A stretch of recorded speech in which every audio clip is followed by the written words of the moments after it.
Well, I think it works. Okay. Well, thank you very much for this nice introduction, and I was really glad that such an arrangement could be done in combination with the ISMA conference, giving me an opportunity to have a direct look into campus sites, one of here of Sao Paulo University. And there's a second, more private kind of gift to me, and that is that this is the first time that Thomas and I talk together in one seminar schedule, right? And you probably wouldn't know that this is something special. The special is that actually Thomas graduated in my group, and then we got a famous professorship in Frankfurt. But again, we never made it together in one conference site at the same time to talk. Okay, so that much for the introduction. The second point which I want to mention is that kind of this topic I'm going to talk about is clearly not related to medical kind of biophysical research. On the other hand, I think it's an example that the magnetic resonance is capable even for studying a very dirty system. Dirty in a way that these substances which I am going to present are not well characterized. It's always, for me, it's always impressive to see structures kind of measured by X-ray or by EPR or NMR, where kind of biology has shown how beautiful designed all these systems are, which do all the catalytic kind of conversions which we are living from. And our attempts to do something in material science are just mediocre, right? I mean, this is dirty stuff, and we can only hope that we can understand it a bit better, and maybe then in the future also design a topology which is superior to the performance which we get at present. But before we can do this, we clearly have to understand the present state of the art and to find out what is the leading or what is the essential kind of topology or contribution of ions which go through the catalytical side. Okay, so that much for the introduction. I start with acknowledgements and all the kind of collaborations and co-workers in the Technical University of Berlin, in the group of Reinhard Schomecker, Carlos Carrero, who is actually from Venezuela, and Arne happens to be my son. But, so they characterize the catalytic performance of the substances. The samples were produced and prepared in the group of Professor Schlögl at the Fritz Haber Institute of the Max Planck Society from Till Wolfram, who was a graduate student, and computational efforts were done in the group of Professor Sauer at the Humboldt University, together with Jan Liu, a chemical PhD student, and some of the experiments were performed at the high magnetic field lab in Tallahassee, together with Andrew Ozarowski. Financial support is listed also.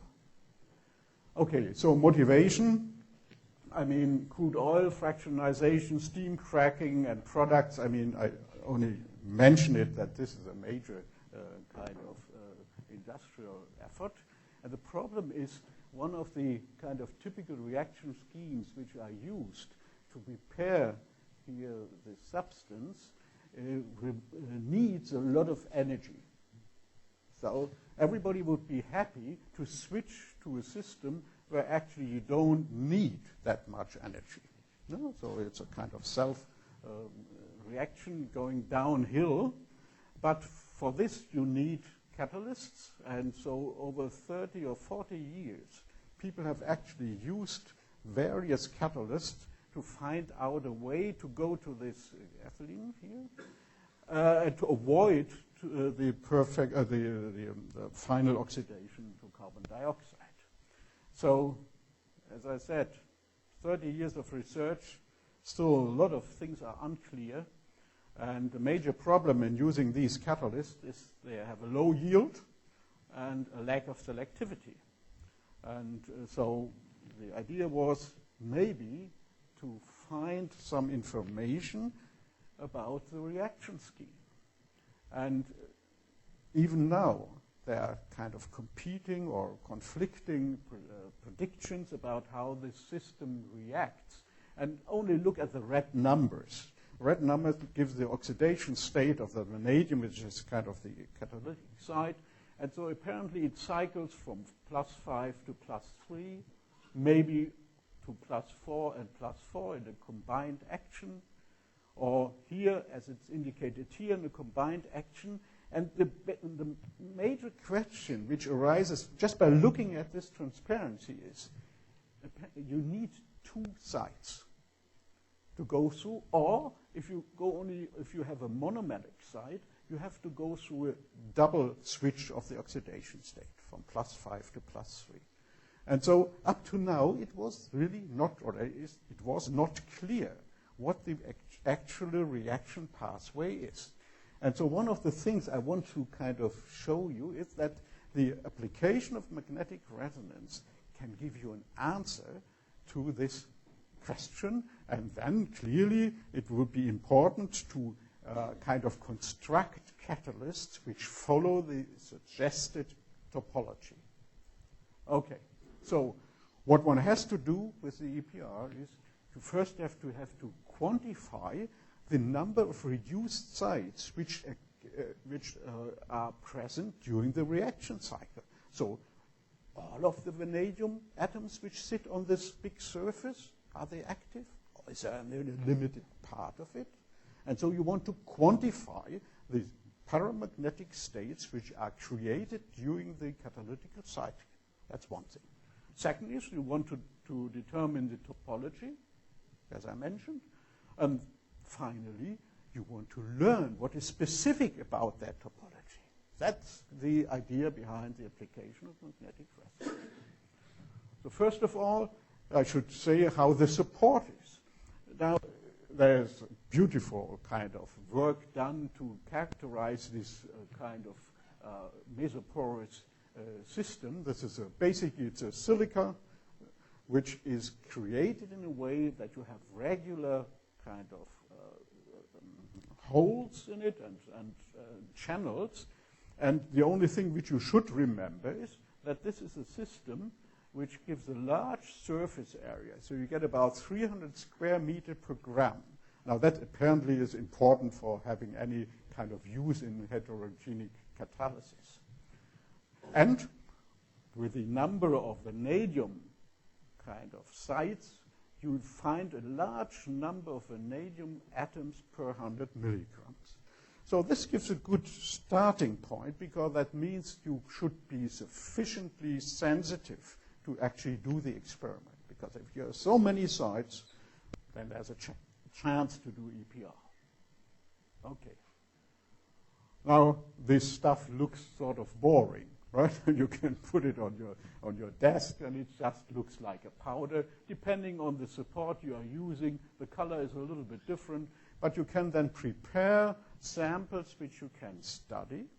And in kind of contrast to the talk of Thomas, which you will listen later, here you don't have any limitations in kind of the mass of the substance. So you can prepare ampoules, there's no limitation, and so you can use this as an input for your spectrometer. Okay, again, most important is written in red.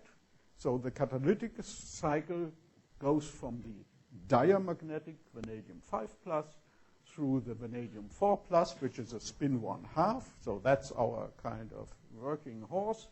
And maybe to the vanadium 3+, which would be a spin 1, which gives specific properties with respect to EPR. So one can easily distinguish between these systems.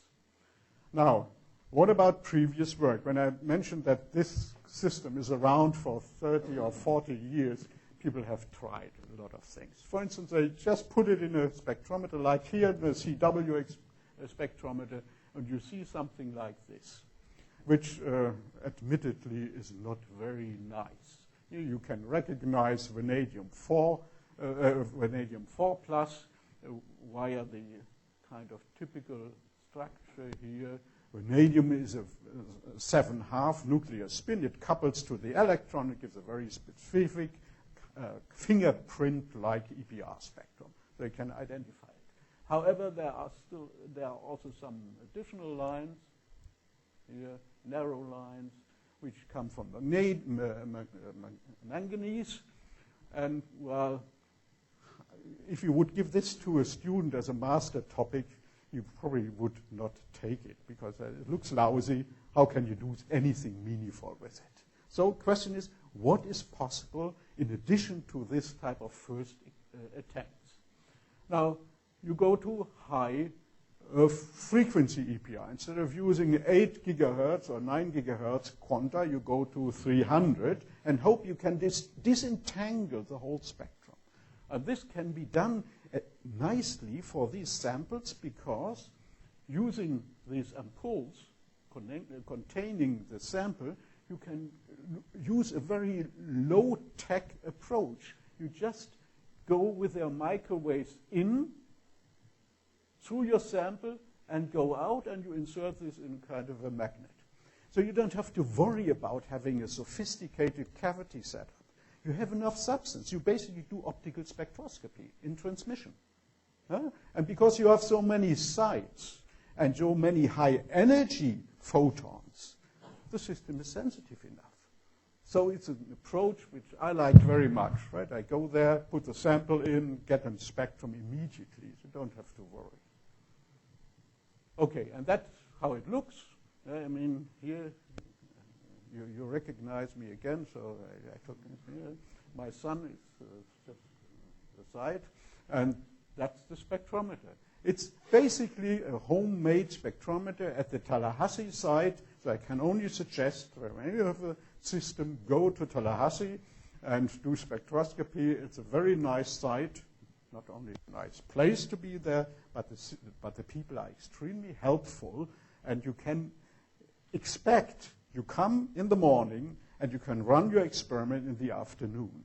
And that's kind of really a rare exception if you think about that. This is not a standard spectrometer. Okay, so that's what you see. So compare just from your memory what you saw in the X-band spectrum, and now you see the same spectrum here at high frequency. So a complete separation of the manganese signals, and the vanadium, which you expect, is completely separated. So that's just quite convincing, I would say. And again, to take such a spectrum takes less than half an hour. So, and what can you do?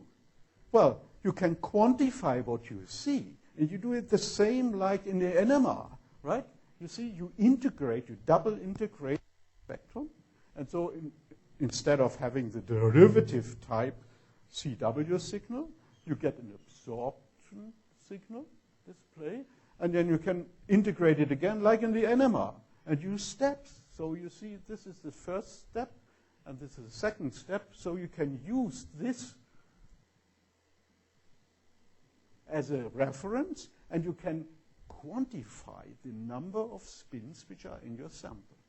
You have seen such plots in the NMR, and so you can really do this in a separate way. So you can really distinguish what species contributes, and so you count the number of spins.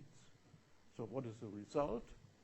You can now forget about all the numbers, but it gives you an idea how many percent of vanadium is actually reduced under the conditions, which are different. And here the important point was that even under the most harsh reduction conditions, you get not more than about 7 to 10% of the vanadium which are present at the surface. So you can say, and that was an important information already, the rather low percentage of spins which you see correlates with the expansion which people earlier did by different methods.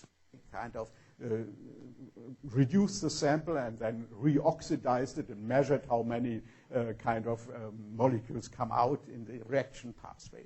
So we are quite pleased. We understand now that although you have the system coated with a lot of vanadium sites, in the catalytic cycle, probably only 10% take part.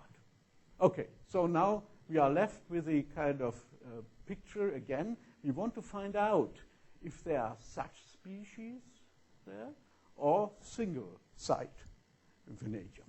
So how can we go to solve the problem? Well, you again do expand EPR, you do it in a pulsed way, so that instead of getting the derivative lines, you get a spectrum which looks like true absorption. Well, fine, doesn't tell you much yet. You go to a different frequency. Yeah, you see a spectrum, you can understand it. You actually see that you can identify just one typical spin parameter set, which tells you probably there's at least one site, prominent site, and it all looks the same, which is helpful because then we don't have to worry about multiple sites with different properties. Okay, but again, what can you do? Well, here, list what to do, forget it. We want to get the structure itself. So we get one leading spectrum, but it doesn't give us the full set of tensor components. So usually then you go to doing ENDOR. Yeah, you want to measure the interaction of the electron spin state with the nuclear spin and want to deduce the full set of tensor parameters. So you do ENDOR. And, well, it works. It gives you the interaction with protons. It gives you the interaction with the vanadium, as listed here. And you can then do what's called orientation selection because you have a powder. In order to get a tensor property, you need to map the principal components. But if you have a tensor, you always get a kind of superposition of all possible orientations. But you can circumvent this to a certain extent by now going at different positions in the spectrum. You calculate actually what you would catch. Yeah? And you see, depending on which position you are here, you get orientations at a different angle with respect to the magnetic axis. So it's a way to produce kind of single crystal-like spectra, although you only have a powder. Okay, so you just believe me, and so you can change the kind of position in the EPR spectrum, and now you really see what happens. You change the orientation of the tensor with respect to the magnetic field, meaning that the position of lines change. And you can fit this, and again, you believe me, that the fit is nearly perfect, and you can distinguish between various possibilities, and so you get kind of the important information that all the tensor components have the same sign. You see, if you change the sign which was anticipated, then you would get a completely different kind of behavior of the plot. So we are happy, okay, now we understand this. Does it tell us much? Well, people would say, well, we knew that there's a vanadium-4. It has strong interaction with all the with its own site. So what? So we want to know a little bit more. What about protons? Has the site a proton attached? Well, we see protons. But now orientation selection is on a more kind of funny way. I just indicate this. You go to different positions, you get different spectra, and analyzing what you see, and now please just believe me, then you can get information about the proton tensor also, which is seeing the paramagnetic site as with its magnetic field. Okay, so you can then kind of derive with a model. And so you see, this is what we propose the site looks like, or that could look like. And you can do simulations. They are not perfect, admittedly, but at least it gives a first hint or input to people who are doing then the DFT type simulation. And you see various structures have then been tried in the group of Professor Sauer. And, well, if you go through the numbers and compare the experiment, the answer is negative, right? So they couldn't come up with any kind of agreement between experiment and theory. Now the experimenters then say, too bad for the theory, and the theoreticians say, well, maybe you did some misinterpretation of the experiment. So we are still fighting in order to get kind of a common understanding. Okay, so this DFT modeling was done on really high level, but it didn't work yet. So question is, can we do better? So the first summary is, yes, multi-frequency EPR can be applied. You can quantify the site. You get detailed information about the reduced site, but there is still a discrepancy. And also we have not learned, really, if there are monomeric sites or if there are oligomeric sites. So the leading question from the very beginning has not been solved yet. So what can we do better? Well, here number 4 tells you what to do. The challenge to discriminate between these two proposals is to do two-dimensional EPR. So let's see what can be done. So this is just listing, for the specialist, what should be done and why this is so important. Let's just drop this and go now to see if we can actually learn something by applying two-dimensional EPR. And the first thing which is important to do is actually, is the presence of two-dimensional or oligomeric structures versus monomeric structures depending on the amount of loading the surface. Well, that's the first idea you have, right? All these vanadium sites are created in a quasi-monolayer concentration. So you have the support. It's not completely covered. And so you try to be just below kind of monolayer coverage. But you change the percentage. And then you look at the spectrum and see, is there any change? You might go at very low coverage from monomeric, and you go to very high coverage to oligomeric coverage. Huh? Now, if you look at the EPR spectrum, there's not much of an answer. Right? The spectra look different. They have different intensity, but the structure does not change. So no answer yet. So then you go to two-dimensional EPR. Now, I guess here in the audience, these are not experts in two-dimensional EPR or high score. I don't ask you to raise your hand who is knowledgeable about it, so let's forget it. What do you actually want to do? Well, you have seen a lot of correlation spectra in NMR, I'm sure. So there you try to correlate the frequency seen from one nucleus connected to another one. Yeah, so you switch between the coherence of one nucleus, and then you switch over and go to the other one, and that happens, or this happens only if they are connected. And so that gives you the answer of what happens, gives you an answer about the structure. Now, what about the EPR? What are you doing there? Or what could you do there? Well, I need my 2 arms and 4 fingers, right? EPR spectrum with hyperfine interaction means you have 2 electron spin states, one up, one down. And then you have hyperfine interaction here and here. And usually this is different because of the hyperfine field. Well, so you have the Zeeman interaction plus hyperfine interaction. Okay, so what can you do? Well, it's very simple. You correlate this frequency with this frequency.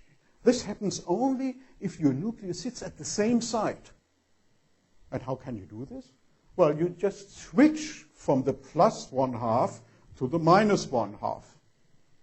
And that means you just have one pulse here in addition, and then you correlate the coherence in this time domain with this time domain. So that's high score in a nutshell.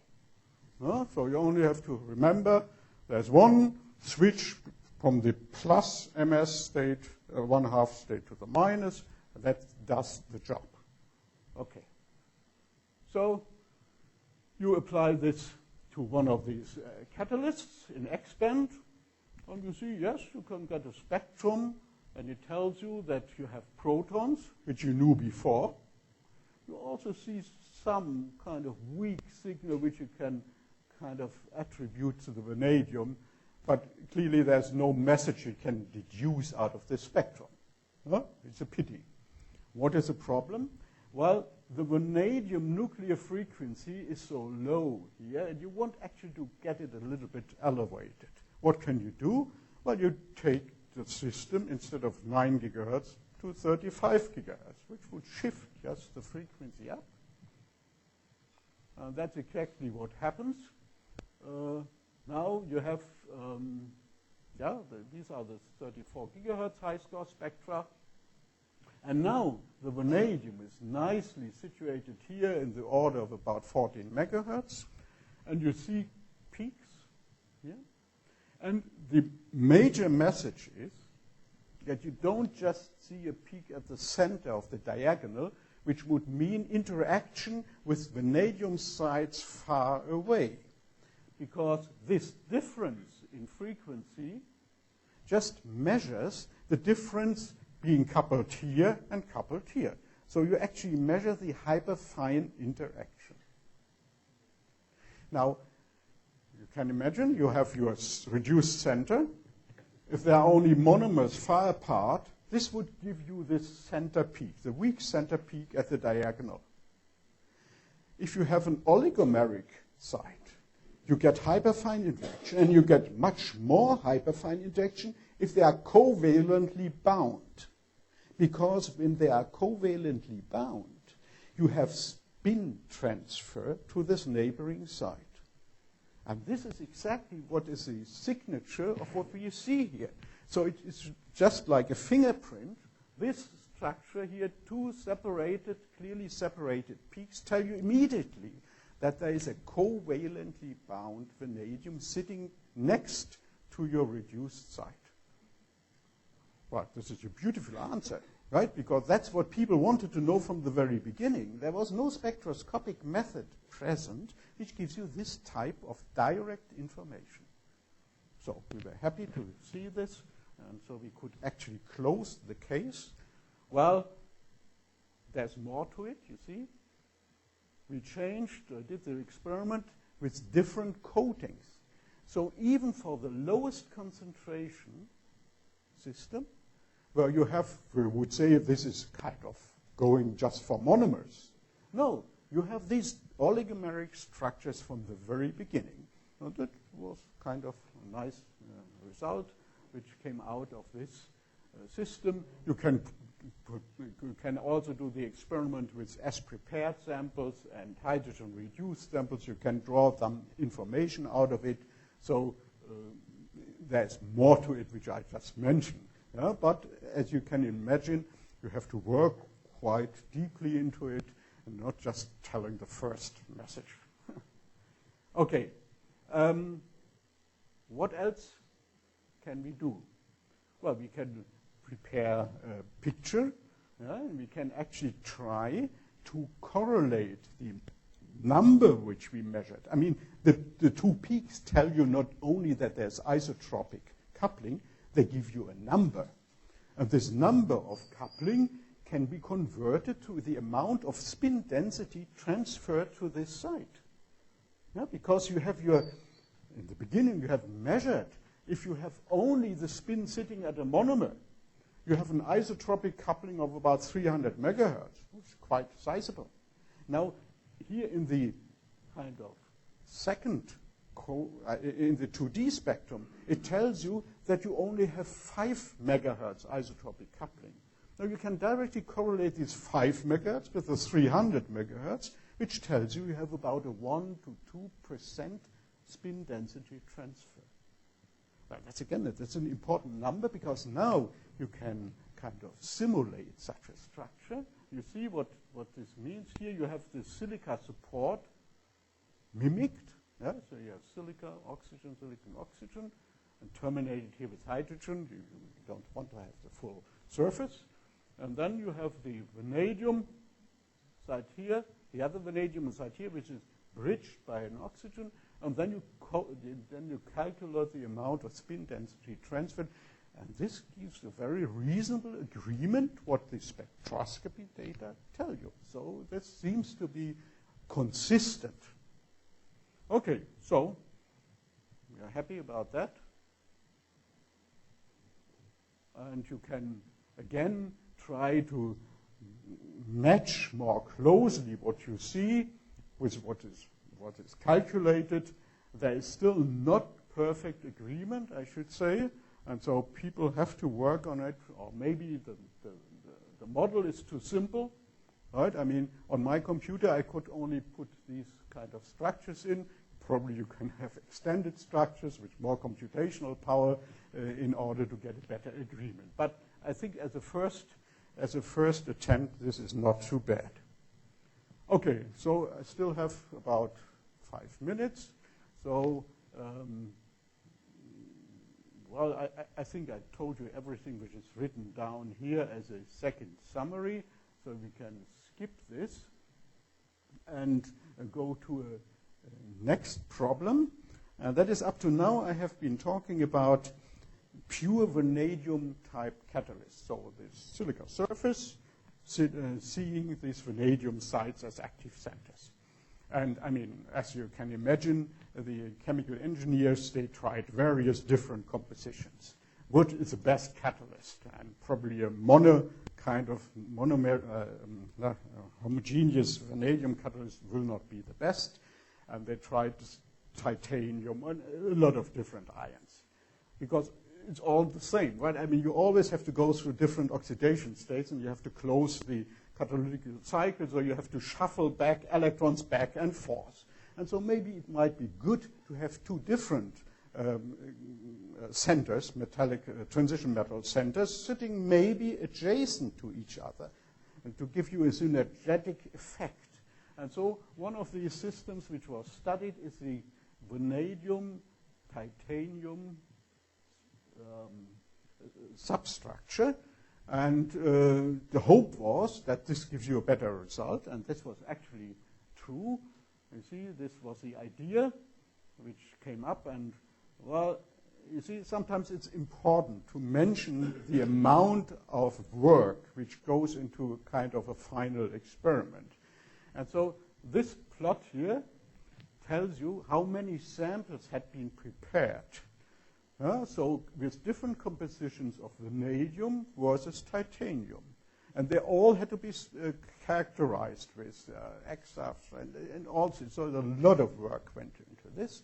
And the question was, is there any one of these compositions specifically well performing? And that was one, fortunately, which was then kind of found. And that was a composition of about 4% vanadium and 13 titanium, which was exceptional in its catalytic performance. It was even so good that it was approaching, not crossing, but approaching the limit where people from the chemical engineers considered it as worthwhile studying in the future. Right? One has to be quite honest about that. Okay, so I skip this, and then the question was, what is a structure? Right? Here, these are proposed structures. Are these systems specific because there is a close interconnection between titanium, vanadium sites because of this specific kind of concentration. And I should also add that the concentration was chosen in a way that you basically have a monolayer coverage. That's important. So you don't waste catalysts by putting on top of each other. You try to cover the whole surface as a monolayer. But then the question is are these vanadium and titanium separated, or are they correlated? And again, there was no clear answer. The question was, can we solve this question? Well, as, having had success in the first time, we said, yes, come, let's check it. Let's check it out. And what do we see? This is actually a decomposition of an experiment. I just show you a decomposition. And that, because you now have titanium in, you have vanadium in, you get the titanium-3 signal, here indicated in red. You have the vanadium-4 signal, and then you have also some oxygen-related species, which I'm not going to talk. And this is a decomposition of an experimental spectrum. Well, fine. Does it tell you anything about the relative orientation? No. It only tells you under reduction conditions, you see both paramagnetic states. If they are correlated, if they are neighbors, you cannot deduce from the EPR directly. So what is the next step? You put it in your 2D experiment and try to find an answer. Well, here on the right side, this is a sample which has no titanium. So you see the kind of now well-known vanadium 2D signature, which you would expect. If you go to the mixed sample, which also has titanium, you see the vanadium-4, fine. You see something here, which only shows up if you have the titanium in. Now, the titanium, unfortunately, has a very small magnetic moment, which puts the spectrum here in Q-band at about 2.4 megahertz. That's not very nice.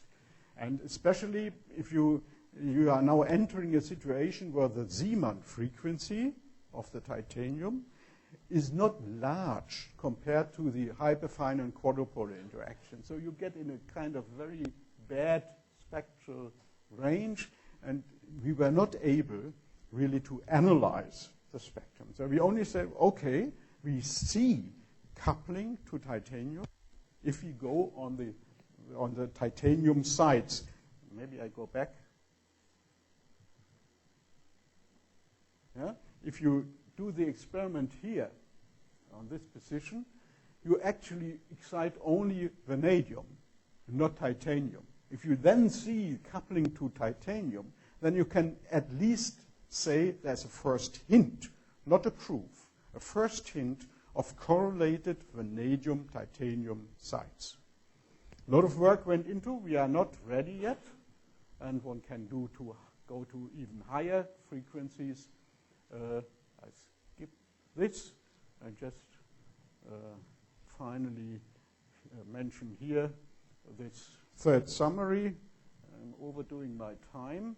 So the promise is that we try to go to even higher frequencies, 95 gigahertz instead of 34, shift the titanium signal out of this nasty region, and hope that we can analyze the system. That's the next step. However, it could completely fail, because the coupling or the intensity of the high score signals could just basically go to zero, so we might not see it. This is like science works. You have a promise. You try it hard, but it can also fail. Now, if I have 3 more minutes, I just go to the final question, which was raised in the very beginning. Maybe you did not forget. That was, is there any indication of the existence of the vanadium 3+? Now, that is a different spin state. The spin state S equal 1. Could we see it? Well, vanadium 3+ is difficult to measure. And so what we did first was we took a kind of reference sample. This is a true vanadium 3 complex. Has nothing to do with the catalyst, just giving us an impression how we could measure it if we would look for the vanadium 3 of our catalyst. So this is a stable substance which could be put in a spectrometer, and again, doing this experiment at 400 gigahertz in Tallahassee, it gives you a beautiful spectrum, right? And although it's a powder, because where you distribute the transition over a wide range because of the large zero field splitting, the so-called half field transition is narrow and gives you a very clear signature. That's a very strong signal. So we were kind of expecting that we have a chance to see vanadium 3+ if it is present. However, vanadium 3+ is sort of reoxidizes easily. So maybe we miss it just because of chemical instability. Never mind, we tried it. This is just an explanation why the signal is narrow, so we skip that. But I should say, one here, this is kind of an example why multi-frequency or high-frequency EPR is helpful. This is a calculated kind of plot where you would expect signals. Here, in this left-hand corner, that's normal X-band. There wouldn't be any transition visible. Even at 95 gigahertz, you see some transitions, but they would be hard to analyze. And then if you go to 400, then you have a clear system where you can analyze and deduce all the parameters. It's just kind of enticing you to go to high frequency if you can. Well, what is the result of our signal? Well, a baseline. Nothing much. With an open sample, where you wouldn't expect any titanium 3+, well, you see some signals. I mean, weak, but clearly present, reproducible present. What is it? Well, it's triplet oxygen. So it's molecular oxygen, as you remember, is in its triplet state. So it's sitting on the surface. You can simulate the spectrum, and they just exactly fit. So this was just a final proof that our setup was sensitive enough to observe triplet state sites, but we were missing any indication of the vanadium. Okay, final summary. I don't read it. You can read it more quickly than I can. And I hope that I could convince you that even if you have such a messy sample like these heterogeneous catalysts, applying the various kind of methods of EPR can give you kind of interesting answers. Thank you for your attention.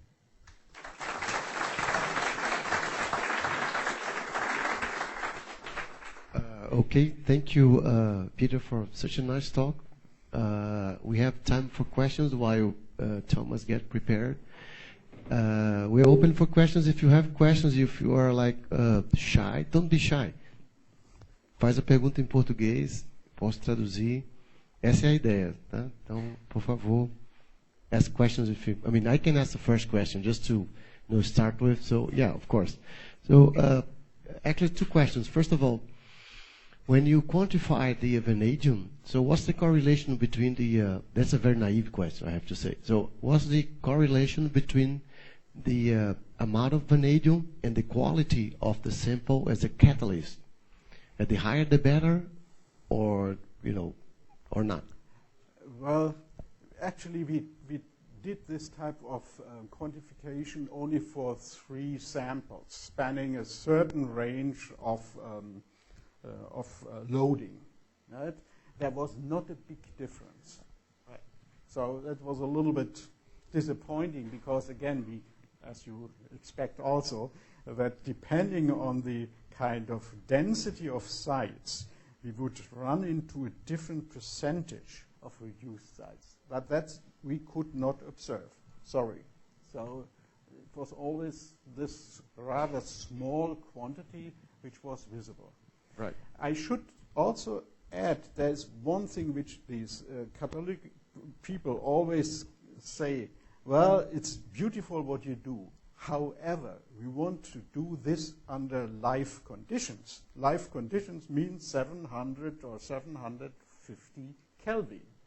Right? And then I always say, well, too bad. There's no chance, no realistic chance for applying any pulsed methods. Maybe if somebody would be brave, he would set up a high frequency setup under these high temperature conditions. That would possibly work, but it needs a lot of kind of input and bravery from the person who attends it. Right. So, questions? Go ahead. The students, please. No? Come on, get excited. This is nice, right? Well, I'm around, so if yeah. Well, I can ask another question actually. So, in the to distinguish between the monomer and the oligomeric or the dimer, maybe I missed it, but there was no exchange interaction there, right? No. What you see basically is you have this reduced vanadium 4+, and the neighbor is a vanadium 5. Oh. Not 4. Oh. 5.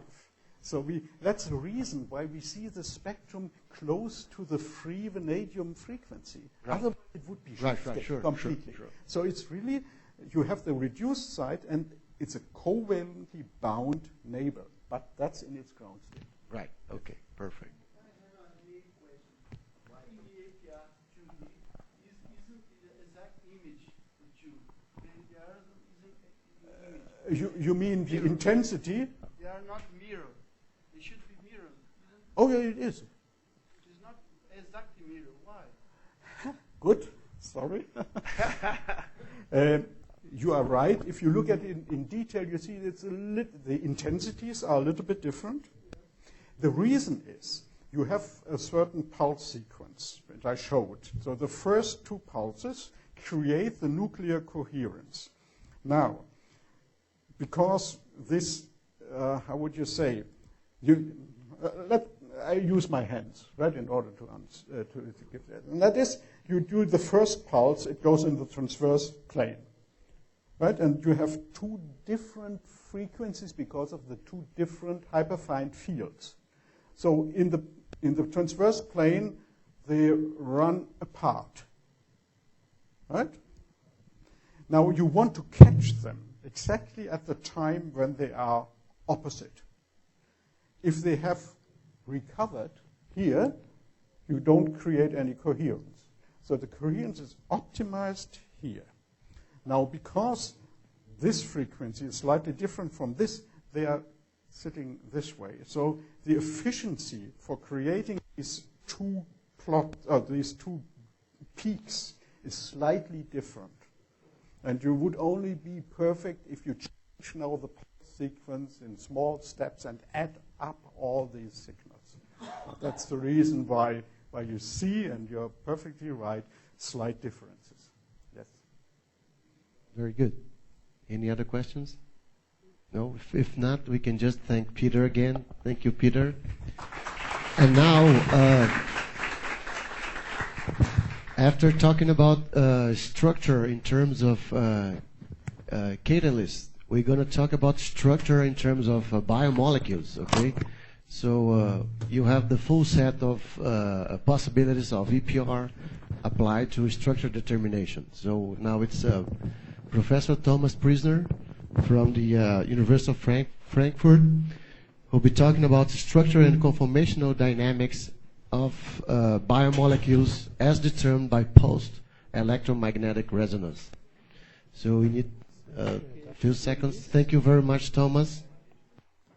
Now I will continue with EPR, but on totally different systems. Actually, they're also totally different because many proteins still have to do some catalytic function to do something in our cells.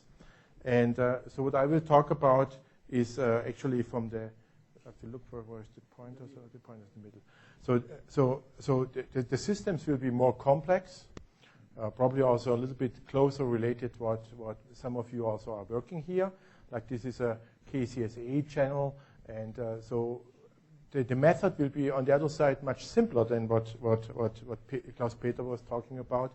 So I will just concentrate on very, very simple approach, which is now very popular in EPR, which is related to your spin label. So these are a number of positions now where spin labels are attached to this molecule, like nitro. I will talk exclusively about nitroxide spin labels. They can be easily attached to proteins, but they can also be attached to RNA, DNA molecules. I will show you an example about that also. And then usually you take two of them, and then you just experience the magnetic dipole-dipole interaction between them. And with a rather simple experiment, you can extract the distances between the two spin labels. And because the spin labels are site-specific, you get information about the distances in your protein system. So EPR gives for biological samples a lot of different flavors. And we heard already from Peter Dinse talking about hyperfine spectroscopy that can be done like with ENDOR or with high-score. And that gives you distinct information about, for example, metal sites in proteins, as also done here in the group. You can use CW-EPR to investigate the local dynamics and the overall dynamics of your protein system at room temperature. And then there is this third method, which I will talk about, which is called PELDOR, or sometimes also called DIR. PELDOR means pulsed electron double resonance. That was the original name given by the Russians in Novosibirsk, which invented this 1980-something. And then DIR is a reinvention, I would say, from the name, which is double electron resonance, first introduced by David Singel, where he showed that you get very nice distances if there is not a random distribution of distances, but a fixed pair. And so I will concentrate on this one. And again, CW and PELDOR do the same stuff. They measure these dipole interactions. But with CW, you would look if the two spin labels are very close by. That means below 2 nanometers. And with the pulsed method, you will go for the long distance in the range of 2 to 8 nanometers typically. So this is classical distances which are important in protein systems, and especially if you go for protein complexes. Now, I just talked about the spin labeling procedure already. This is just to remind you that usually you take one of these nitroxide spin labels, and it can be attached now over a sulfide bond to a cysteine. That means you have to look on your protein first. If there are too many free systems available, it will be not so specific. So usually in most cases you have proteins where there is no accessible cysteine, and then you make a point mutation, you replace one of the amino acids by a cysteine, and then you make a very specific contact over there. So this works for proteins very nicely. It doesn't work for nucleic acids. For nucleic acids, nevertheless, there is a number of procedures how they can be attached. One of them, just showing, this is a group from our department, which we collaborate very tightly with, is you make now a chemical really synthesis reaction. This is a Sonogashira coupling, and then you really bind now the nitroxide on. You can bind it on the sugar, but you can also bind the nucleotide. And then this is a very nice one, because what you see is here, there's a lot of flexibility of this nitroxide. But here, this nitroxide actually can only rotate around this bond. So it has a very, very nice conservation of the distance, because what we look on finally is the unpaired radical, which is on the NO bond. So there are a number of procedures how to do that, advantages and disadvantages of them. I will not go into too much details about that. One thing also for the non-EPR experts, the sample amount which you finally need for your characterization of your biomolecule is in the order of 1 to 5 nanomole. It's actually getting smaller and smaller, because if you go now to higher frequencies, like Klaus Peter already said, you can actually work with even less sample. And so typically you have 50 microliter. This is still an X-band sample with a 20 micromolar concentration. Now if you go to higher frequencies, you get, instead of 50 microliters, 5 microliters, so you are easily an order of magnitude nowadays already down. This is no transparency. So just to give you a very simple picture about what this dipole-dipole interaction means. So we have two nitroxides attached. One is blue and one is red. You can wonder why one is blue and one is red, because both of them are the same nitroxides. But they will have probably different orientations with respect to the magnetic field. And so because of the anisotropy of the interactions, they look different in color. Now, the color is a microwave frequency color. It's not an optical color because we are not doing optical spectroscopy. But usually, so we can distinguish them. And if we look, let's say, on one of them, then what we will see is we will experience on the blue one, if you observe, we will see an additional field, an additional magnetic field from the other one. And this additional magnetic field will shift its resonance frequency. And that's what we observe. And because this shift is proportional, if you come closer, then the shift is bigger. So you learn something about distance. Yeah? Because you just about how big the shift is tells you how close they are. Now, unfortunately or fortunately, it not only depends on the distance, but also on the relative orientation. Because you see here the field has a different direction than the external field. So in principle, both of that is encoded in, but there are ways how we can decode this orientation and distance information. And I will show you that, I will lead you over that in simple steps within the talk. So usually what we have not only one molecule, so I just showed the two nitroxides. You have to think now the protein is around. Yeah? And so we not only have the two spins here, but we have a picomole of these molecules. That means they are a frozen solution. We measure them at 50 Kelvin. And that means we will have a random distribution or orientation of these connecting vectors with respect to the magnetic field. And as I told you already, the orientation also goes in. So we will have, if you assume they are randomly oriented in this sample, so we will have all these orientations in a random distribution. And that is very good, because what it leads to such a pattern which includes all the random orientations, but the distance is very fixed if we assume there is only one conformer of our protein. So the distance can be easily read off now of this splitting of these two lines. So that's the whole idea. So in a frozen sample, there's a lot of molecules. If you would do it in a single molecule, it would be very difficult to disentangle the orientation and the distance. But now in this ensemble, we have a random, we assume our sample is nicely frozen, so it's not ordered. If you have a membrane protein, you have to take care that it is not ordered in your magnetic field. But if it is, you can also learn something out of it. But usually you assume a random distribution, and with this random distribution, you just read off now the distance. So that is all done in a pulsed fashion, because for these longer distances, the interaction is too weak to be observed in a CW-APR experiment. And so we observe this peak pattern in a pulsed fashion where all the other line broadenings are refocused. I'm not going to explain the experiment here. This is again something for the people working in the field probably know already, and for the others it takes too much time.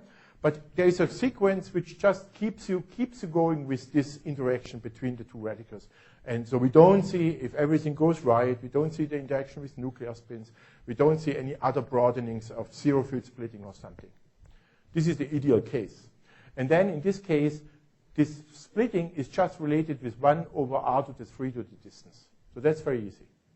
And here shown just on a model compound how this looks like. This is a synthesized biradical in our group. So we have a nitroxide here, we have a nitroxide here. The distance is very well defined. Then you see in the time domain experiment, you see these very, very nice oscillations. And this very nice oscillation in a time domain experiment where you just move this red pulse here.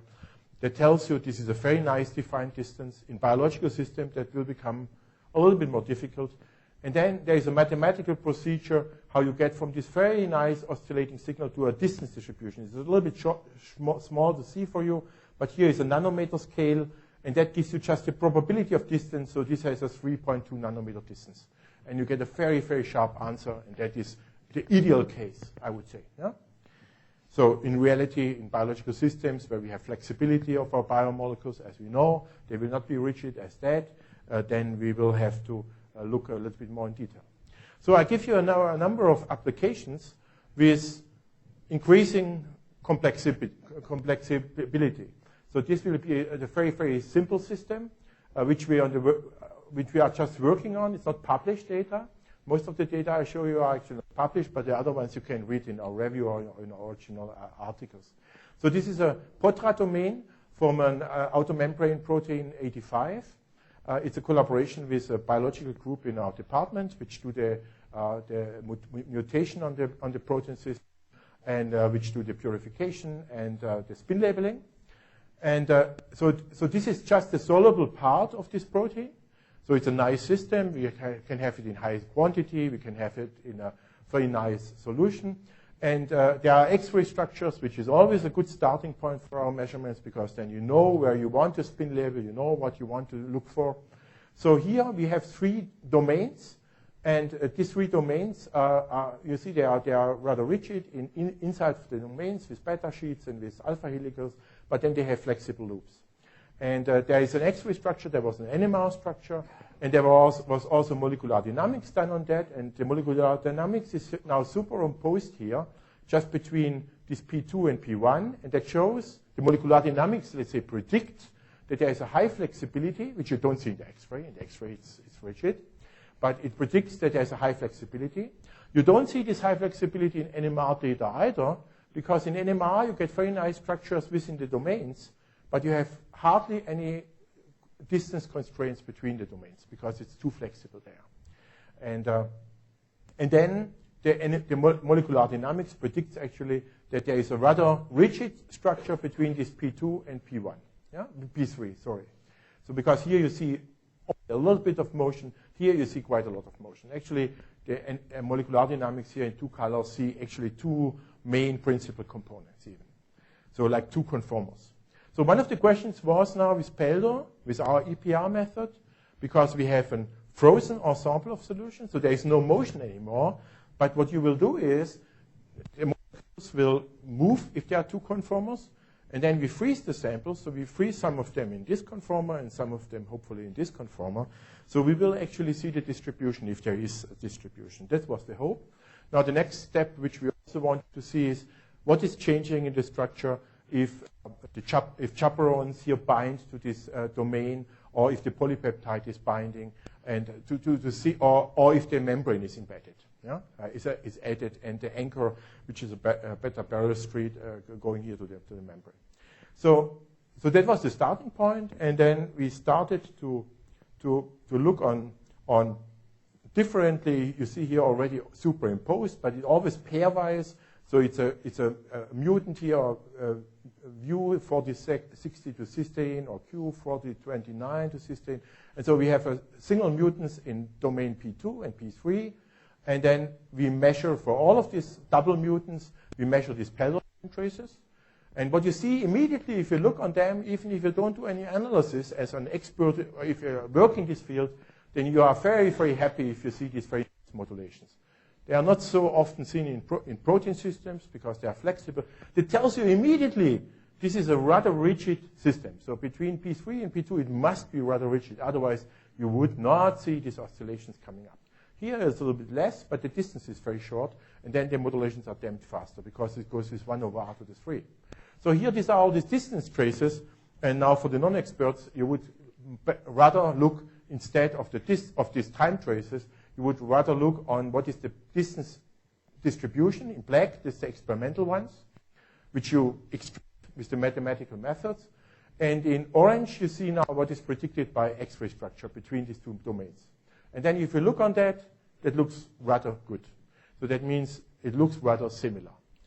You see small deviations in the maxima, but then you have to be aware. And you see also changes in the distance in the width of the spectra, and I come back to that later. But you have to be a little bit careful. Such small changes you would not interpret, because the nitroxide itself has some freedom to move. And if you don't model that right, that might be the difference between here and here. Actually, we think that's it. So here you would say, as a conclusion, very good agreement with X-ray and with molecular dynamics, because both of them say they are rather rock solid, these 2 units. They don't move with respect to each other. So now let's go to the other unit, which is more interesting. And now you learned already, if you see these oscillations, then obviously they are rigid. So already looking on this data, you can say, this is not doing what MD is predicting. It's not as flexible as that.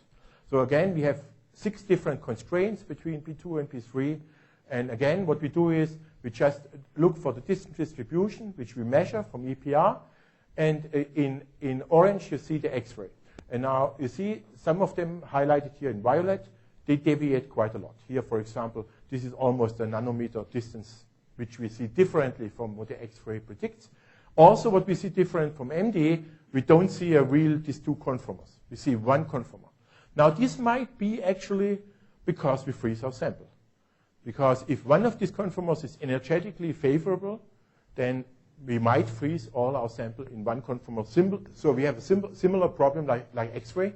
We might just freeze out the most probable state.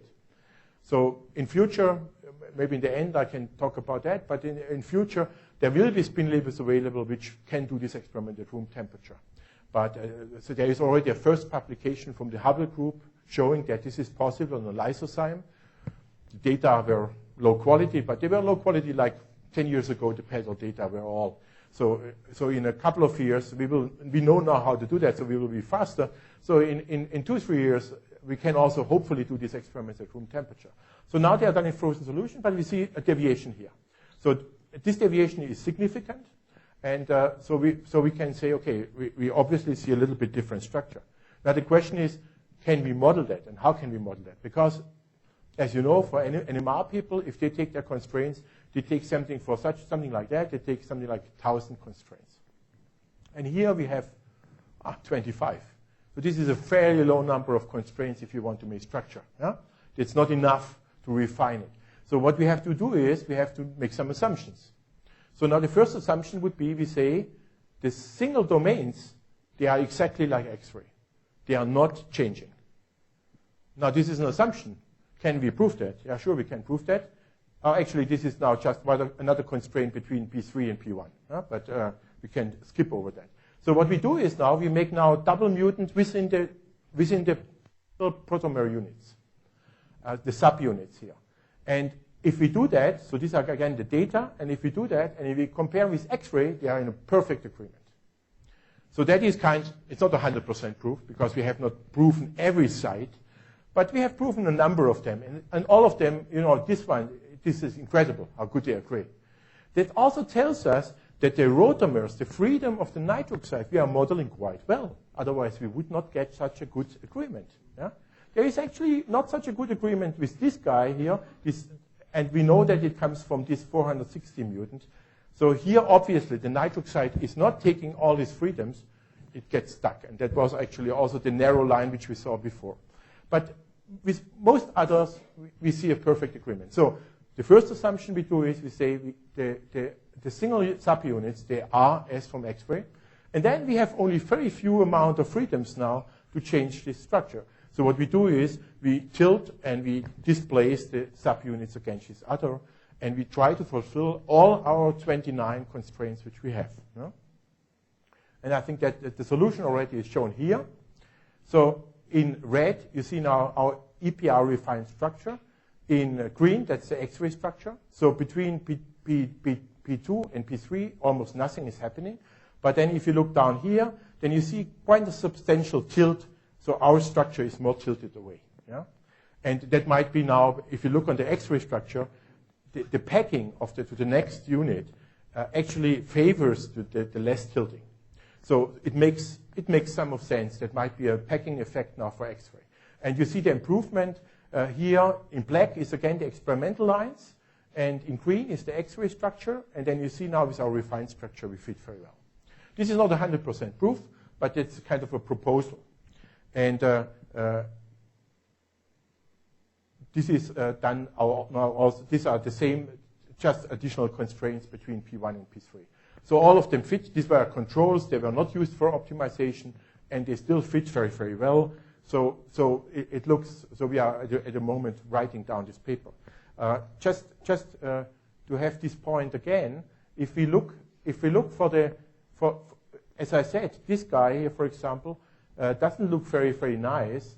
So this is this 460, and also here we see some deviations. So that were actually the positions which also showed. Let's see where it is. So which also showed different width here in the spectra. So, and then we looked on the CW at X band at room temperature, and then we see also that there the spectral width becomes broader. So obviously the motion is inhibited. So you have also always to be careful if you put a spin label in there. Does it has it really the freedom to move around? So, but everything fits together, and we see a small change. Now the next step will be, we want to look now for changes if we bind the substrate or chaperones. So that was the first example, an easy-going one and a nice-going one. And it was nice-going because we see these very deep modulations, and we have very, very nice distance constraints. So I will be more fair to you. I will also show you what usually happens if you do this. This is now in a membrane protein, collaboration with Clemens Glaubitz in our institute. And so this is a multi-track transporter, very important, again, to understand the mechanism. For this LMRA multi-track transporter, it works as a dimer. It's a homodimer. And the architecture is like typical ABC transporters with 6 transmembrane helices and the nuclear binding domains. And the wild type of the protein is cysteine-free, very nice. So then you make single mutants, and you only make a single mutant because you have a dimer, and then you have already 2 spin labels on it. And you can look now for the different states, like the apo state or the different nucleotide bound states. So there is no crystal structure for this guy available, which is usually a bad starting point for EPR for this work because you are blind. But there are a number of homologous or similar systems like this SAF 1866 where X-ray structures exist, even in different nucleotide bound states. So that was a starting point where we said, okay, we think this is similar like this one. So let's try to make mutants and cysteine mutants, put spin labels on, and compare and look. And so then the first step was we made a mutant on a position somewhere here in the transmembrane domain helix, in one helix. And what you see here is now the pedal traces you get on this system. And they look rather different from what you saw before. Yeah? You see a very weak oscillation here, but for most of the traces, it looks monotonous decay. What it tells you is that this system is not as well behaving. It has obviously more heterogeneity in itself. This doesn't come from the spin label because we had a free spin label before. It's the same spin label. It comes actually from the protein itself. So these two domains of this complex, these 2 monomers of this complex, they obviously they don't fix in a as we like to see it on a figure or an X-ray structure. Now, what we see is still, which is very nice, so these are the different nucleotide-bound states. So these are modeling the transition state and the ATP state, the ATP state, and the apo state. And at least all the traces look different. And we're very proud to see that. So we see different functional states. So the question is, can we interpret them? Yeah? Because here it is rather difficult actually to analyze these traces. I will come to this back in a moment. Now, what we did here, in this case, we did just say, let's assume there are 2 states and make a two Gaussian distributions and just make a fit with that. And that is shown here. So we fit all these curves. The fit curves are underlying. There is no difference to see. And what you see is then there is one broad state which we relate to the apo state. That means the apo state is not a very well-bound state. It really wiggles around like crazy. But then there is, for this one mutant now, there is a rather good defined state which has different amplitudes depending on the nucleotide bounding state. You always see some background coming from the apo state because you never get 100% trap of any of these states. Yeah? And so that was not so bad. Then we said, okay, let's go now for a number along this helix and also a nucleotide binding pocket. Let's make a number of these mutants and look what we can see. And this is now shown here for 2 states. For the apo states, you see, I just showed the distance distribution now here. Usually, I always like if people also show the time traces, but here what you can just see is very broad. Very broad means it's a monotonous decaying function. So in all the different mutants, what you see is it's broad. So you can only say this is flexible. You cannot say more. Now for this one, you can say a little bit more. Obviously, this position here, so unfortunately the color code here was by copying changed a little bit to the color code here, so we cannot relate easily. But these numbers are now these numbers over here. And for some of them, you get rather good data. Here you have some contribution from the apo state still, so we couldn't trap it perfectly. But here you see some change. And then you can look now what this change means. Now, these are not enough constraints to, again, make a structure. But what we did is we looked on these changes over there and compared with this other one where the X-ray structure was known for these two functional states, and it comes rather well. So that's what we can say. The motion of this dimer in the function is kind of that's one of the models proposed. It's doing something like that. And that looked reasonable without data constraints. But you see here in this case, it's much less precise than before. We cannot so easily make out a structure of it. What is the problem of that? Why is it so different from before? Now, the reason is it's something which is rather typical for membrane proteins. If you look over all these PELTO data published, you will see for membrane proteins, this is a classical signal, as you see. And this is a simulation now. This is a simulated signal, assuming that we have two conformational states of a membrane protein dimer. Yeah? And one state has a distance of 2.3, and the other one has 6 point something. So the black line here, which is under the blue line, that is the two-state conformational distribution of the protein. Now, if it is so, then it gives actually this black line. Good. I put noise on it. You know, a simulation has not noise, but a real experiment will have noise. So now the first important step, and that is one of the critical steps for this method to work, you don't have only interaction between these two green dots and between these two orange dots. You have also interaction of this spin with this spin. And especially in membranes, these protein complexes, they will get crowded. Yeah? They like to find each other. They move along in the two-dimensional membrane. They find each other, and they stick. They like to stay close to each other. They talk to each other. And they talk to each other, unfortunately, also with magnetic dipole-dipole interaction. And that is, you have to remove that. And now you cannot assume anymore that there is a three-dimensional statistical distribution of your samples, because they cluster. They will really start to make this, they prefer to like clustering. So that means you have to remove first this intermolecular interaction, and then you want to be just stuck with the dimer. But that means you have to make a prediction what is the intermolecular interaction. So usually what you do is you just look on the end of your time trace and you fit an exponential to it. That is done here with the red curve. I let this to my students. I created this data, and I asked them to remove the background, and all of them removed it like this one. If you do that, you get this distance distribution. You lose totally the long distance conformer. You lose it totally. That's the best you can do. And the reason you cannot go longer in this trace is because, unfortunately, now because they start to cluster, they relapse faster. So there are tricks to avoid that. For example, you can dilute now your sample with non-labeled dimers. But if the dimer is a very tight complex, that's good. But if they are exchanging, then you're lost, because then you will get a mixture of single-labeled, double-labeled, and not labeled more proteins. Doesn't help you. You can try to make a lot of lipid and a small amount of proteins in there, but then you lose signal intensity. So there is a lot of things to do. What you have to do here, you have to remove this blue curve, which nobody would expect, and then you get the right answer. Yeah? But so that is difficult. So one of the ideas is, can we extend this time window? This time window comes because now your spin labels are embedded in the protein, in the lipid, and there's a lot of protein interactions with protein nuclear spins, which don't show up in the experiment, but which makes this observation window short. So the question is, can you avoid that? And indeed you can. I showed this here on another system. This is again a membrane protein. So it's a beta-in transporter, symporter actually, and so it's a trimer.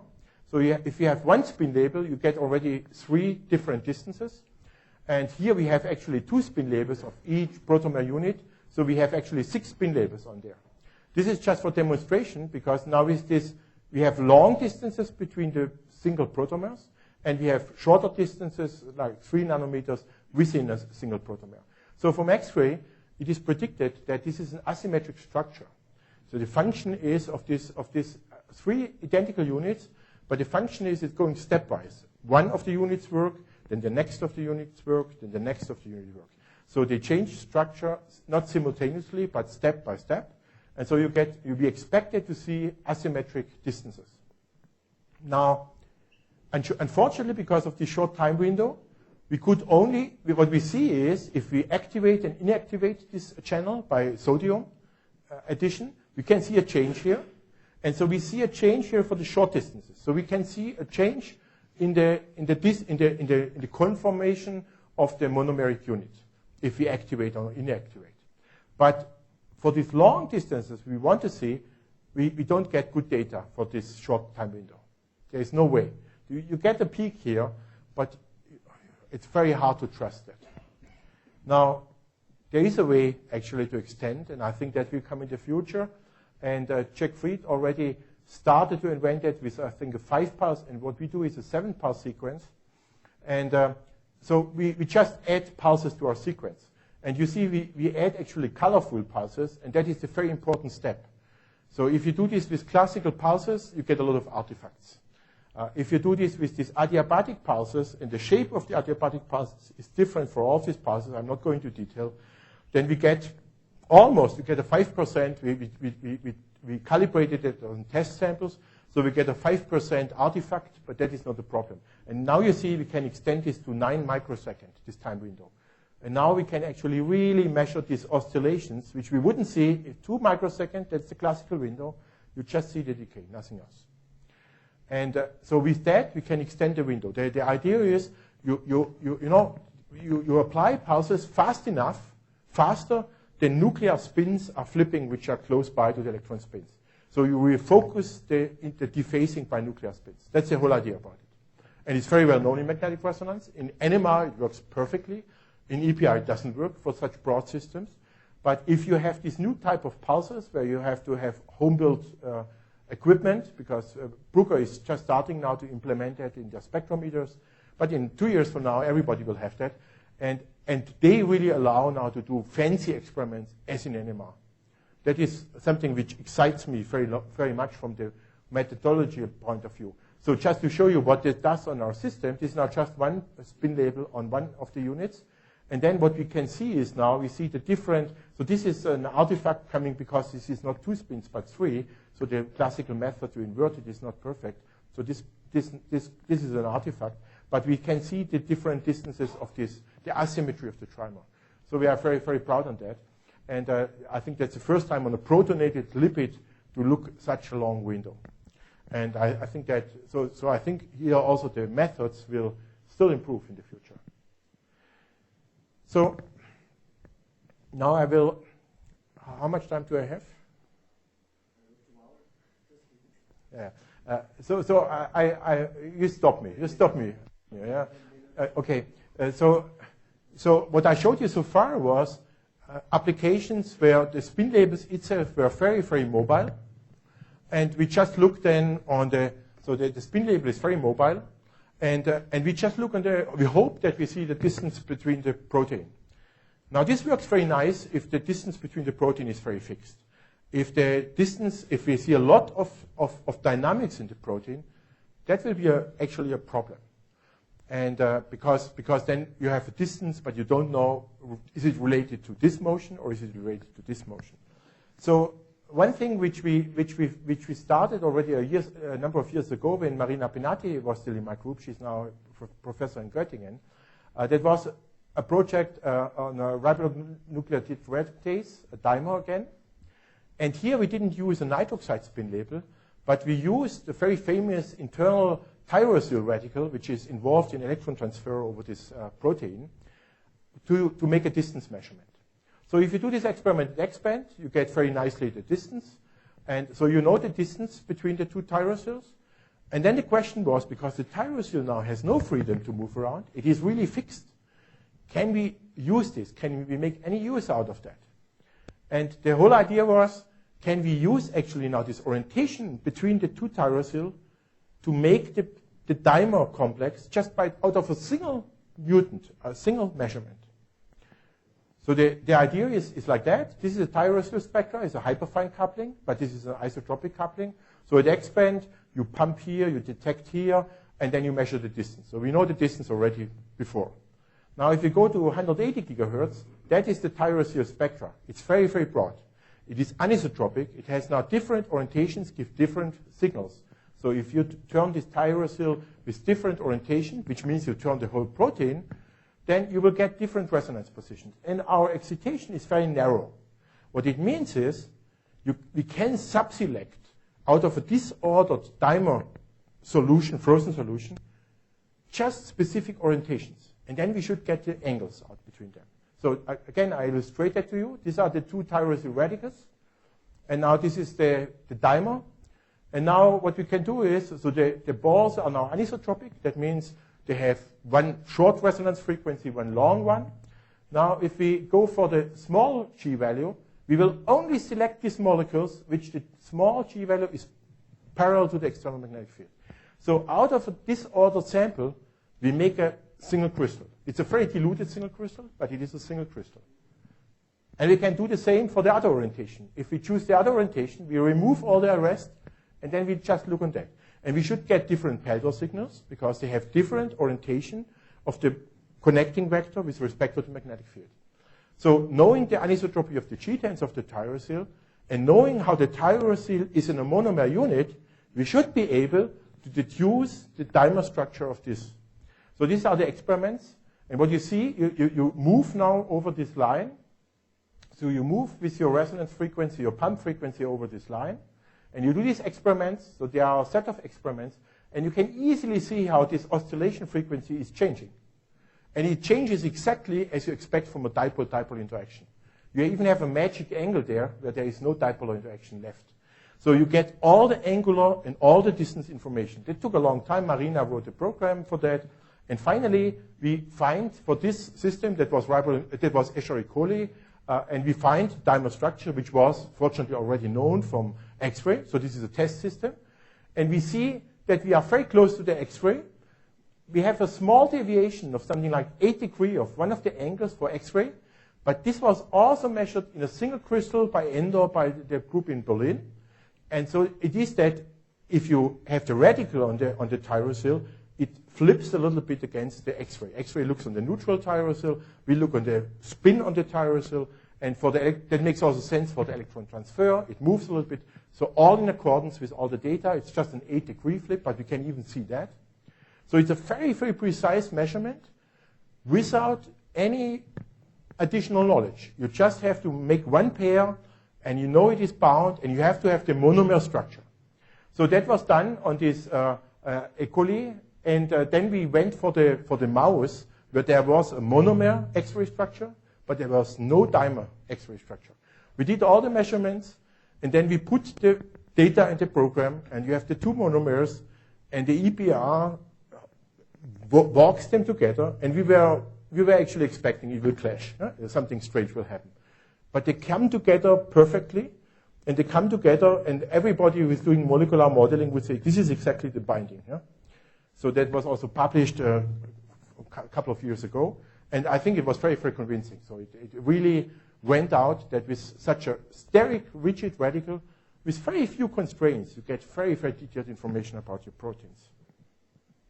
So this can also be done with nitroxides, not only with natural amino acid radicals. Because the nitroxide, again, if you go to high field, it has a very nice resolved G tensor. And I just show you in the end one example where we use that. So this is a spin label now rigidly incorporated in DNA with our collaboration partners Norris Sigurdsson from Iceland.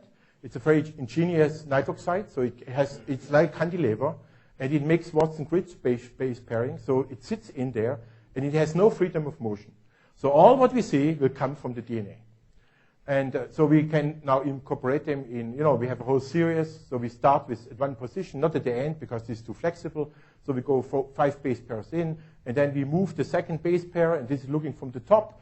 So they will, one spin label will move around. And then we just looked how do these experiments look like, and this is now for if both of them are on top of each other. So you do now these two experiments, or if they have an angle, and you do these experiments, and you can actually disentangle. We showed this mathematically. You can disentangle angle and orientation. And that gives you, instead of one bit of information, which is a distance, it gives you the 3 Euler angles between the two nitroxides, and actually the 2 angles, the polar angles to the dipolar vector. So this gives you quite a lot of more information. It's more tedious, but it gives you actually more information. And now you can do this on a, so if to analyze this, the green lines are the simulations. But to simulate that, we had to assume that there is a mobility in the double-stranded DNA. Now, there are a lot of models around what is the mobility of this double-stranded DNA. And so as a physicist, you would think it's like a spring, but it is not. So there people say there are cooperative motions and so on. There are a number of models around.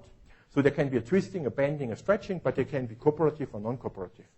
And these are our data, done now at X-band and at high field. These are the simulations, taking the motion into account. I don't go into details, but I think they are very, very convincing. And what we did is we just compared existing models, how a double-stranded DNA is moving. And there is a model that the pitch height is changing, the radius stays constant. There is a model that there is a lot of bending of these short DNAs.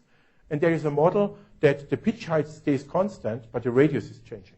So we looked on all these models, and only this model survived. These two models published in high-ranking journals are all wrong. Yeah? We tried to publish also high-ranking, but then these people said, no, we're not interested to take back our data. So we published it in Czechs, so it's still a very nice paper. And there is actually there is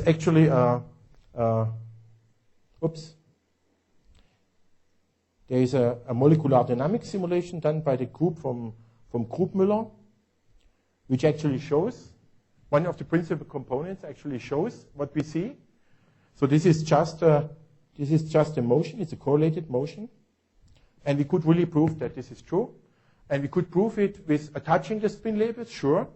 But this is still a small perturbation compared to the fluorophores attached, or here the gold particles attached for the Sachs measurements.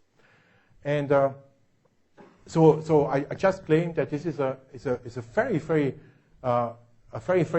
nice method on these flexible molecules like DNA and RNA to really look now for conformational changes which other methods can hardly see. And I have to say we confirmed this model, but our torsion modulus is is a factor of 10 softer than what these people predicted. Now this is not so surprising because this is a single molecule fluorescence measurement. They have a long DNA and they attach it to a biotin molecule, and so they stretch it. So if you stretch somebody, yeah, the motion is restricted. Yeah? So, and we don't attach. We have a free molecule in solution. So it is much softer than what we see in the single molecule fluorescence measurement. So I think with that we applied this now recently to more complex systems where it's more interesting, and compare with NMR data, and we see for sure NMR data predict too rigid structures. They don't get the conformation. NMR structures, all the constraints we combine with NMR. All the green constraints are from NMR. If you take NMR alone, this one is very nice, this stem is very nice, but the bulge is not modeled very well. If you combine it now with EPR, we get actually the dynamics of the systems, which is huge between the two arms, and we can really monitor that. And we can also go with this DNA and RNA in cells. We are sensitive enough to do that in cells. Fortunately, if you incorporate the spin labels into DNA and RNA, the RNA or DNA protects the spin label from reduction. Yeah, because it's in the groove of the DNA or RNA. And so you can do this experiment also in cells. And with that, I will stop here. So I hope I showed you pulse EPR allows very nicely to determine model-free these distances into 2 to 8 nanometers. There are still some restrictions. I also told you that fairly, that we have this problem with intermolecular interactions. We would like to go to a single molecule sensitivity or to even lower sensitivities where we can make sure that the next protomer is far away. The method is not restricted to the sample size, so the biological molecule size, which is very, very nice. EPR can go in membranes, in lipids, so that is very nice. I think the steric spin labels, they have some drawbacks because you have to make sure they don't clash with your protein structure. But then they are more difficult to incorporate. But I think they offer a lot of opportunities to get more than distances out of it. That will be very important if you look for conformational flexibility. And as I mentioned already, further method improvement will allow to determine long distances more accurately. Hopefully also that will be not the methods, but the synthesis, new spin labels will allow to go with this measurement to room temperature, and then it becomes really, really, really interesting, because then you will follow you will follow conformational changes in time space, and that will be fantastic. That's what we dream about. But I think already now it's a very powerful tool for biological systems. And finally, I just thank the co-workers for the different projects, for my group and from other groups, collaboration partners and funding agencies. Then I thank you for the long attention now for the second talk. Okay?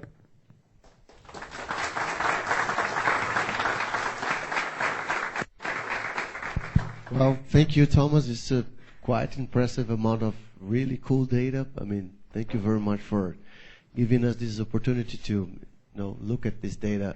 And we are open for questions now.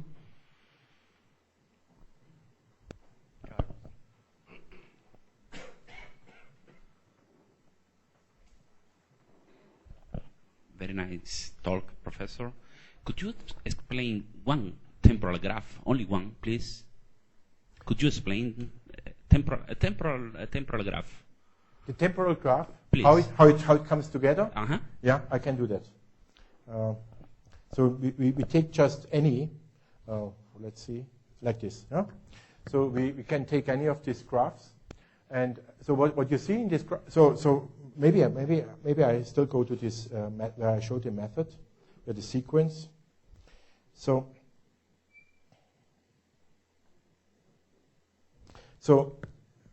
what we do is, so we have here this pulse sequence. This is on the one spin, which we observe, the blue spin. And then we just invert the second spin. Now, if we invert the second spin, what is happening is actually shown in this graph before. So if we have here an additional field, which makes it upfield shifted, if we invert this spin, the red lines will be just inverted. So now we will subtract the field. So it will jump from this position over to this position. So the resonance frequency will jump. And if the resonance frequency jumps within the experiment, that leads to dephasing. And that is what we observe if we look on this experiment. So we just invert the second spin at a given position, and it has a different resonance frequency. And now we look for the evolution time with the one frequency, and the evolution time with the second frequency. And then we look for the difference of that. And that is an oscillatory behavior, because if the dephasing is just 2 pi, it is back in the same direction. We don't see it. So 2 pi means it's up here again. So this was a 2 pi.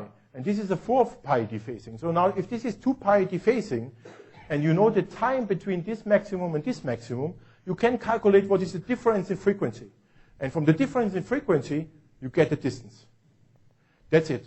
And so usually if you see these oscillations, you cannot be wrong. If you don't see the oscillations, it's getting more tricky.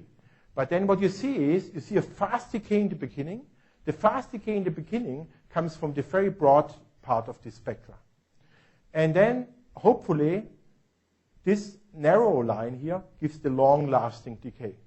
But if there is 2 conformations, also this peak here will be broad. So probably it will be just a fast decay and a very weak, maybe 1 weak bump. And then if you have this 1 weak bump, you're already happy. If you don't get this 1 weak bump, interpretation becomes a little bit tricky. Yeah? So usually in a protein, you should not be disappointed if your first point mutant doesn't give a good signal. You have to work for the next one. You have to work for the next one. Well, I have to say that the deer data you showed on the first example was the best oscillations I've ever seen from a protein. I say the same. Yeah. So, in some of them you see even interference between 2 states. Sometimes we have to be happy just with a small oscillation, like that's enough. This was the ideal case for a protein. I mean, there was luck, or you it was thought luck. about it? It was luck, and I show all the mutants. I don't suppress any of them. Okay. So that means it was really luck. But luck, luck, as you know in science, luck has to do also with good work, and the good work here is our collaboration partner. So they know very well how to optimize the surrounding of the protein. They know very well how to spin label. The spin labeling efficiency was 98% what they did. Right. Yeah? So everything on these samples were very, very perfect, which is also usually not the case. Sometimes you only succeed with have a 50% spin label efficiency, which makes already life hard, because then you have only 25% of dimers. And then you work on 25% of your proteins, and also how to separate the molecules. So they had a lot of experience, and they are doing very, very well. And we have another project with them, it works as well. So I think it's not only luck, but it's if you have a good, if you do very good biochemistry, that's not my credit now here, then this is the first and most important starting point, also for membrane proteins. We wrote a paper about how to optimize samples in there. It took us 3 years, but now with this help, we get much better data. The LMRA was still done before, so we get now also oscillation in membrane proteins, as you have seen with the BAT-B. But the biochemistry preparation is a very important step. More questions? I have a question about your signal on that protein that you don't have the structure yet. Yeah. If I recall correctly, you have measured the deer signal up to 1.5 microseconds, right? Even a little bit longer. Some of the traces, so that was this example here. So here there are no time traces. Here there are time traces. Yeah. So these time traces are only 1.5, but we have them also to 3. But we have only for 1.5 some of the states. So this transparency shows the lower edge.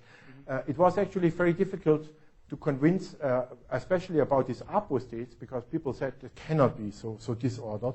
So they were saying this is probably just the intermolecular interaction, you see. So what we did actually to prove to convince the referees, which were from the field, so we diluted the sample a factor of 2, and we got the same signal. So it's not intermolecular. It is really the intramolecular disorder. And obviously, the state is rather disordered. And then we spoke with Hassan Kurab and with others, and they see actually for similar system also a rather disordered state for the APO state. So we have another system now, which is a dimer. In the APO state, actually, it falls apart, even. And we have a zipper, so it cannot fall too far apart. But it is so weakly binding in the non-nucleotide bound state that for pelo it is just a broad distribution. So that might not be unusual. But totally agree that to go now for longer time windows is essential. It's essential to get really hard data out of that. More questions? They can be in Portuguese, just to, a quick remind. I would translate. No problem whatsoever, right? Well, I do have a question. Actually, it's I would like to hear your comments on the advantages of going for the 7 pulse deer as compared to deuterated samples. Yeah. So what we are going to do now, we combine both. Oh, I think the answer is do both. Do the best of your sample and do the best of your experiment. Right. I think that's what we have. So we want to break now the record from Ward, which has this 9 or 8 nanometer measured distance. So we want to break that, take a lot of money and deuterate our lipid totally, right. Because not deuterating protein alone doesn't help. And deuterate the protein and deuterate the solvent and then make the 7 pulse sequence and then go to 25 microsecond time window. So that's what we plan. And with that we could go up to what, to 100? No, unfortunately, because it goes with 1 over r to the 3. So the distance gain is not dramatic. But the separation from the background, that is dramatic. So not going for, and I think if we can go for 8 nanometers, it's fine. I hardly see any biological system so easily where we want to measure, we take Fred, because if we go for 15 nanometers, it doesn't matter on the precision, and then Fred is more sensitive and so on. Yeah? But I think I would not say we extend this to go to longer distances, but to make a more reliable background subtraction. That is the goal. We still have time, for one more question or two maybe. No? I have to let you know that we have a coffee break outside waiting for us. and also that we are broadcasting this live on the web. So for those of you who are on the web, you can send emails and ask questions later on. So let's thank our speakers for this wonderful afternoon about EPR on structural studies. Thank you, Peter. Thank you, Thomas, again. And thank you.